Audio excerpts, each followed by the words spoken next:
Lana sat alone in the dimly lit room of a small motel and glanced anxiously at her watch.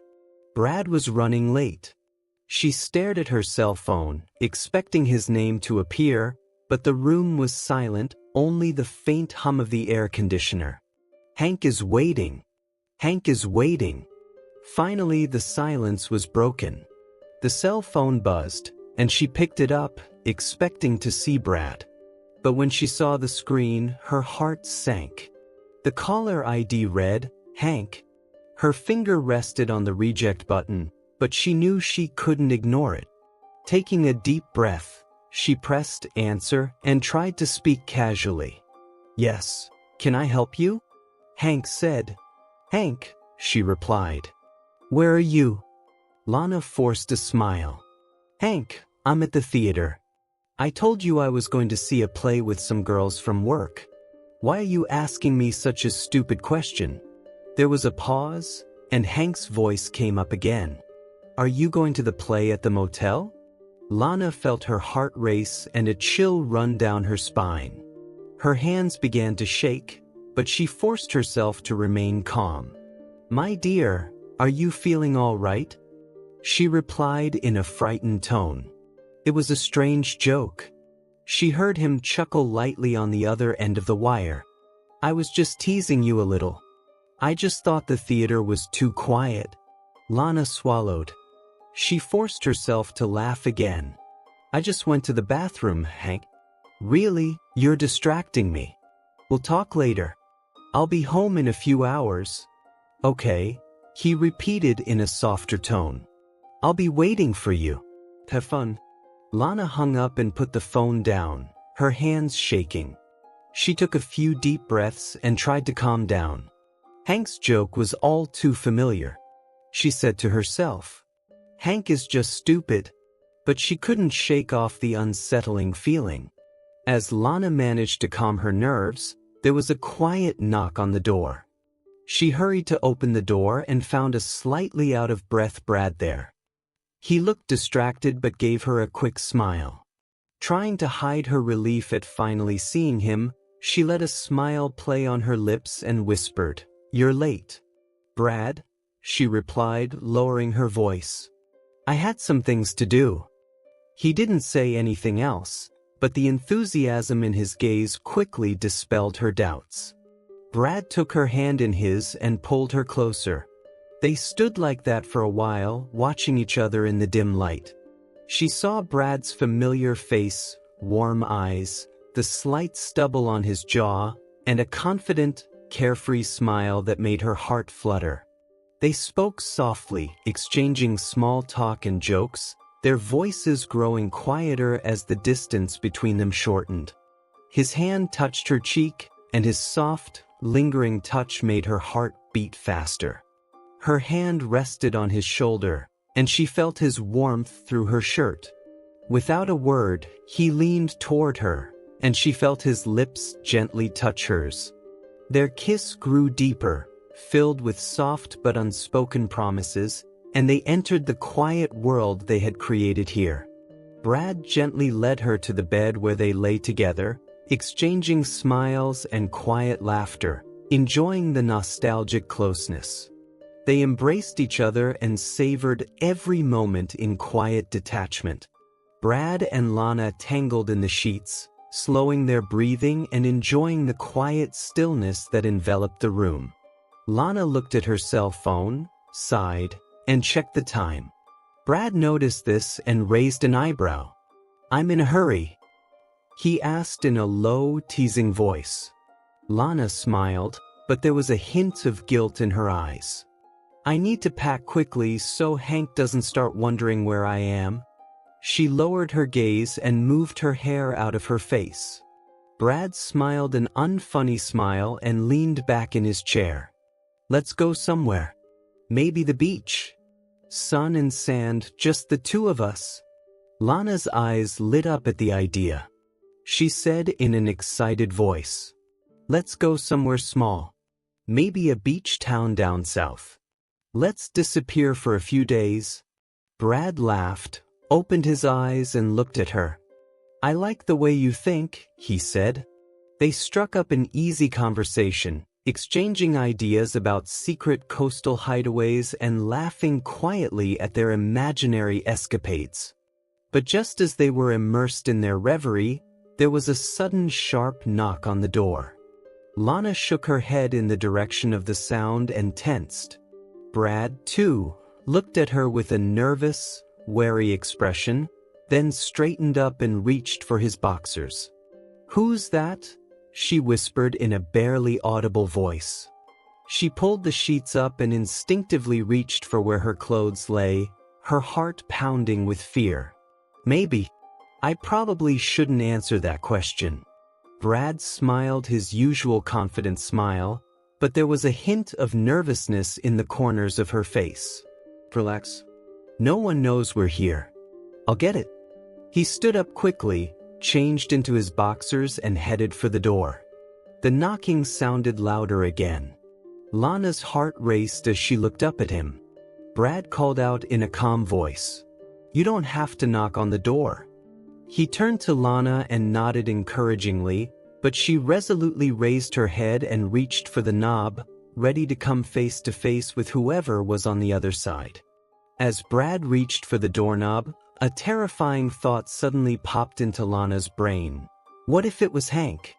Her heart raced as Brad opened the door. She was relieved when she realized it wasn't Hank, but relief was quickly replaced by confusion when she saw the woman standing there. Brad froze, his face pale. The woman stared at him, anger written in every feature of her face. It was Emily. For a while, Emily said nothing, her expression cold. Then, without warning, she swung her purse as hard as she could and hit Brad right in the face. The force of the blow stunned Brad, and he raised his hands in surrender. "Emily, what are you doing? Calm down. I'll explain everything." Emily's voice was rough and angry, her words filled with contempt. "You're a liar, you're a cheat. I knew you were hiding something, but here it is. You're even more disgusting than I imagined." Lana was stunned, but finally regained her composure. "What's going on? I'm calling the police." Emily turned to Lana with a twinkle in her eye. "Shut up, you dirty bitch," she hissed in an icy voice. Anger flashed in Lana's eyes and she grabbed her bra, trying to put it on. "Who are you to insult us and barge in here like a crazy person?" Brad tried to intervene, extending his arms in a calming gesture. "Guys, let's calm down. I'll explain everything to you." Emily, however, wasn't done. "I'll tell you who I am. I'm this idiot's wife. He was supposed to be working the night shift." Lana stared at Brad with her mouth open, unable to comprehend anything. "Brad, you told me you got divorced a month ago." Brad looked at the two furious women with a frozen expression on his face. "Look, Lana, I can explain everything." "Emily, please, let's talk outside," he stammered, holding out his hand to lead her out of the room. But as soon as he touched her hand, Emily pulled away with a fierce look. "Don't touch me with those filthy hands." Then, in a quick, familiar motion, he brought his knee up and delivered a sharp blow to Brad's groin. He gasped and instantly collapsed. "Now that lying egg will learn to see some sense," she grinned. Brad collapsed on the bed, groaned, and grabbed his stomach with his hands. Seeing Brad squirming on the bed, Lana couldn't take it anymore. "Emily, you're out of your mind," he exclaimed with a mixture of shock and disappointment in his voice. Emily narrowed her eyes. "You're crazy. You look angry," she replied icily. Lana rolled her eyes and hurriedly pulled her dress over her head. "You know what? I'm out of here. You two can deal with your psychodrama without me." She took a step toward the door, but no sooner had she passed it than Emily blocked her path with an outstretched hand and pushed her back in with unexpected force. "Where do you think you're going?" Emily snapped at her. "You think you can just jump off your husband's bed and leave like it's just a sleepover? Lana blinked in surprise, her pride wounded. She crossed her arms and squinted at Emily. "Listen to me, furry cat, and you'll regret it if you ever raise a hand to me again." Emily let out a mocking, grim laugh. "I will. What are you going to do? Get on your knees and beg for forgiveness? Or are you going to cry with sympathy?" Brad, still reeling from Emily's initial blow, groaned, lifting himself off the bed. "Emily, please," he said weakly. But Emily had other plans. She swung her purse again and gave him a pat on the shoulder. "Discussion. The only time we'll talk is in divorce court, you lying bastard. I'm gonna take everything from you. Your bank account, your dignity, and..." She looked down at his disheveled boxers. Brad shuddered, putting his arm around her shoulders. "Emily, please." Lana threw her hands up in despair and almost screamed, "Jesus Christ, you two are out of your minds." Defensively, she raised her hands and headed for the door. But Emily, clearly not finished, blocked her path. "You think you can get out of here?" said Emily with a twinkle in her eye. "You'll get what's coming to you." With those words, Emily lunged forward and grabbed Lana by the hair. Lana screamed and immediately began to fight back, grabbing Emily's hair. They twisted and turned and slapped each other with such force that it didn't feel like a showdown, but more like two cats fighting for the last place in the sun. "Oh God, you want to play rough?" Lana pulled Emily's hair with all her might. "Well, that's okay. Me too." Brad, who had been watching this madness, groaned and lunged. "Enough, let's calm down. Let's calm down." This was not good. When he reached out to separate them, Lana swung her hand at Emily but hit Brad in the jaw. "I'm sorry," she exclaimed, but she didn't look very apologetic. Meanwhile, Emily grabbed Lana by the hair and yanked hard on it, twisting her around and catching her cheek, and then hit Brad in the other jaw. Brad jerked back, holding his face. "Stop trying to knock me out, both of you," he shouted. Both women paid no attention to Brad. Emily managed to free one hand and slapped Lana's arm. "How about a warm goodbye?" She snapped back. "You call that a slap?" Lana threw back a slap. "Your wrists are as hard as wet noodles." Desperate to stop the chaos, Brad tried one last time to intervene. But barely had he reached out as Lana's elbow hit him right in the stomach. Brad collapsed, exhausted. Finally, Brad raised his hands in defeat. "That's it, that's enough. Good luck. Let me know when you're done." The two men continued to play with each other for another minute, shaking their hair and slapping each other with more enthusiasm than precision. Exhausted and confused, they finally let go of each other and stared at each other, panting. It was as if a tornado had swept through the room, and Brad, slumped against the wall, looked like he'd survived the hurricane. Lana shrieked, adjusting her dress and ruffling her hair. "If that's how you treat people, no wonder he's slipping away from you." Lana and Emily stood a few feet apart and looked like they'd just been pulled out of a blender. Their clothes were disheveled, their hair disheveled, slap marks visible. But the barrage of insults didn't stop. "You call that a dress?" "I've seen more stylish outfits on reality shows," Emily grinned, letting her hair fall loose around her shoulders. Lana rolled her eyes and replied, "I'd rather wear this than an animal print outfit. I wonder if they have leopards without tails?" Brad, leaning against the wall and rubbing his sore jaw, decided that a last-ditch effort to calm down was necessary. "Why don't we talk about this like adults?" The women turned to him in unison, and each of them burst into insults that could hardly be called rational. Brad sighed and his shoulders slumped. He looked like a man who realized he was at the foot of a very long and very steep mountain. Meanwhile, Lana regained her composure for another attempt at escape. She took a deep breath, pulled herself together and tried to push Emily away if she had to.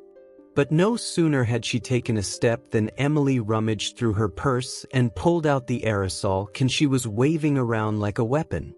"Oh, you want to play rough," Emily growled. "Let me show you how I like it." And she sprayed the spray right in Lana's face. Lana closed her eyes just in time, but the liquid filled the room. She staggered, choked on the thick, noxious odor, coughed, and waved her hands in front of her eyes. "What the hell is this? What the hell is this nail polish remover?" Lana coughed and gurgled, her eyes glistening. The air in the room was thick and heavy, almost industrial, constricting her throat. It smelled like the walls of a hardware store or a kid's graffiti project gone wrong. Coughing, she grabbed Emily and pushed her onto the bed. Lana's head was spinning and her senses were hazy.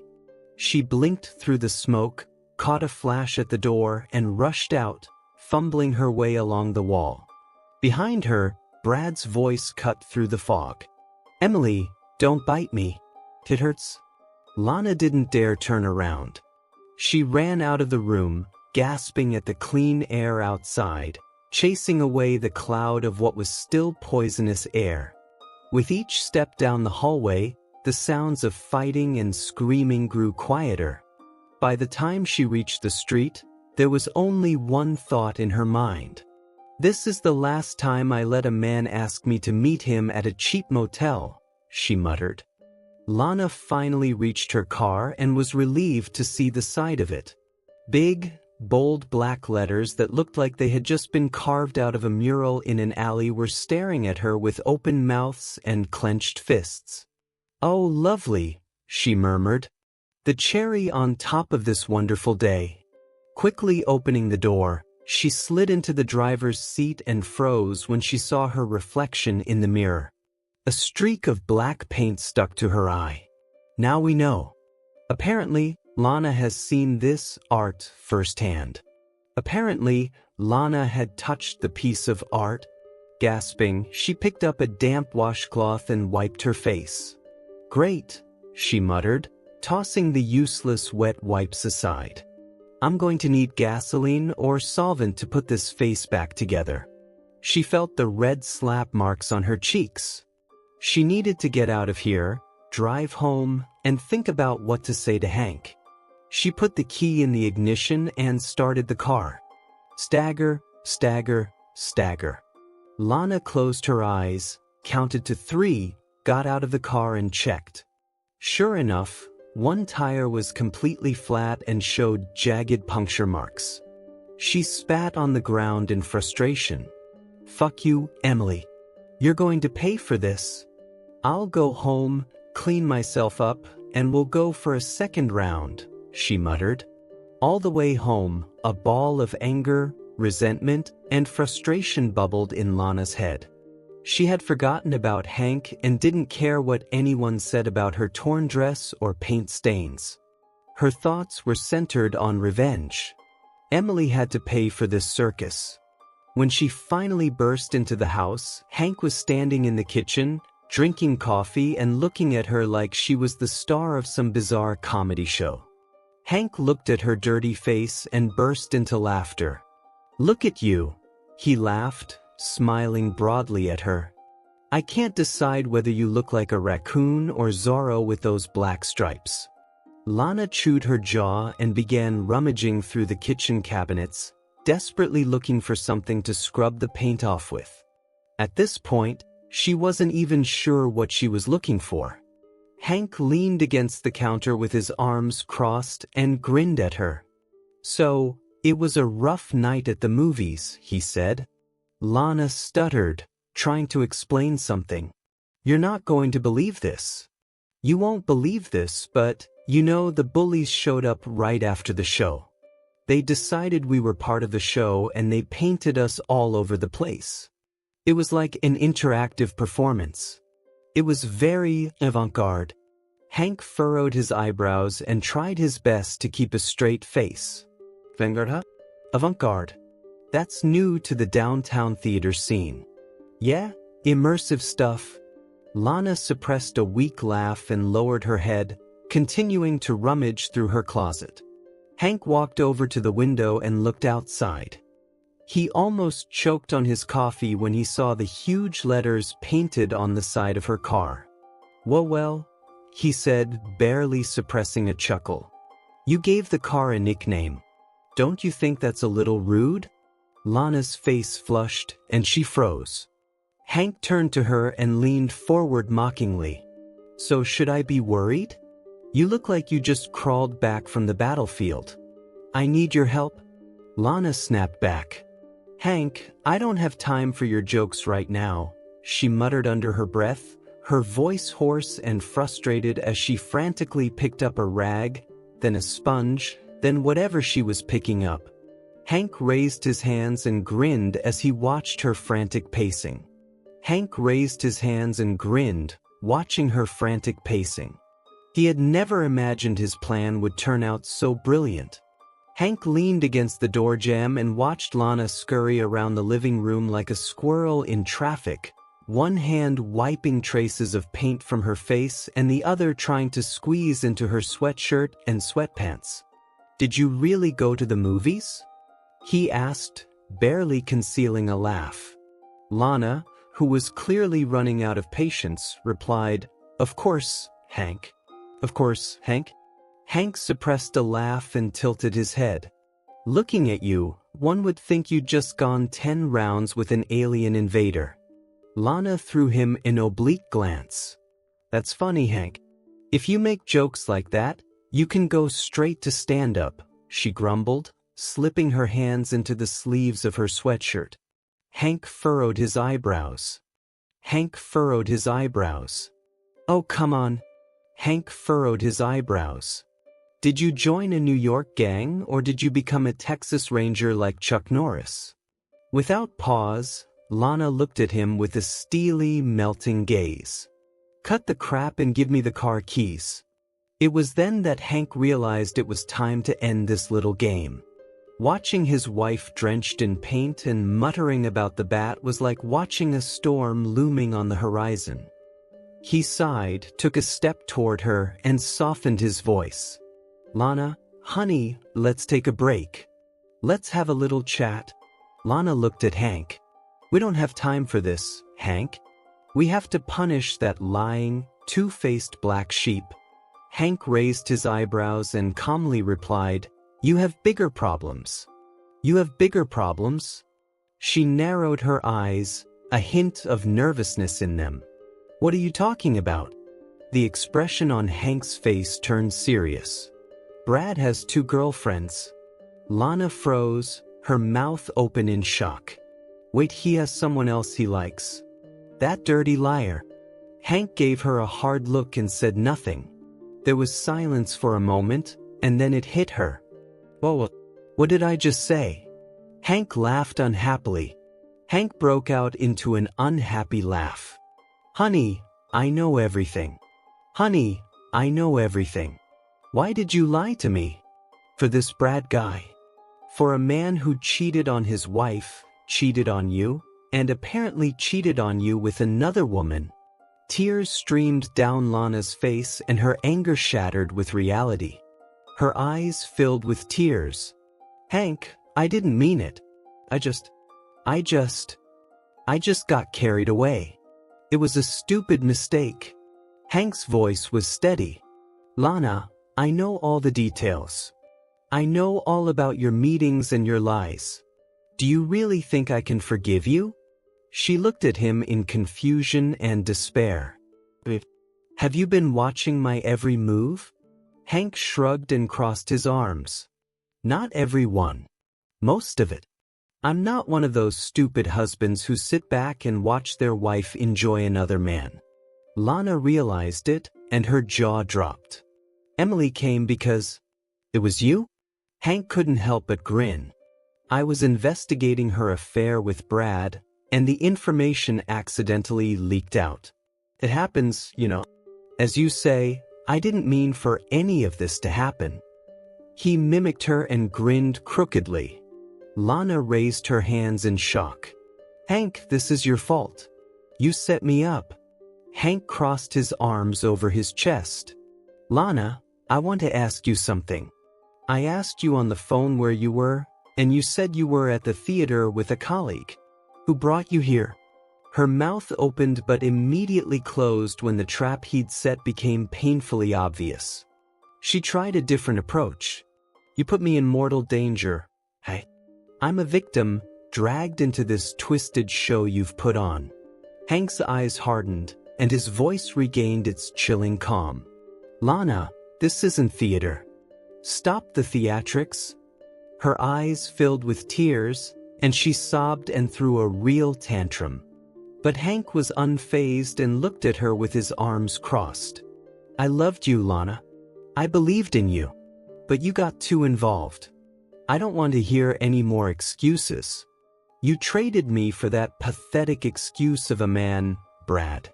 Honestly, you should be thanking me for not being so cruel to you. Lana exclaimed, tears streaming down her face. Why did you do it, Hank? It's inhumane.